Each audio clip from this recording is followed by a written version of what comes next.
पहली चीज़ ये कि ये 3 साल से मुसलसल हर ईद के मौके के ऊपर ये अमल होता है, मगर मुझे अफसोस होता है कि ये स्टेट की रेस्पॉन्सिबिलिटी है कि माइनॉरिटी के राइट्स का ख्याल करना, मगर कभी भी हम जो है वो उसके बेस तक नहीं पहुंचते हैं।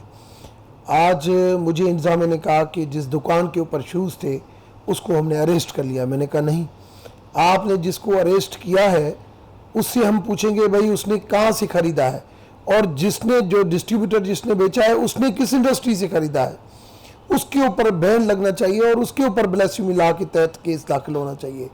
जब तक ये चीज़ें नहीं होंगी तब तक आप ये अमल दोबारा होते जाएंगे। हमें कम से कम एक ऐसा प्रेसिडेंट होना चाहिए। आज आप देख रहे हैं कि कल मेरी जो प्रेस कॉन्फ्रेंस जो हुई है वो प्रेस रिलीज आज दुनिया में कहाँ कहाँ जो है वो देखा गया है।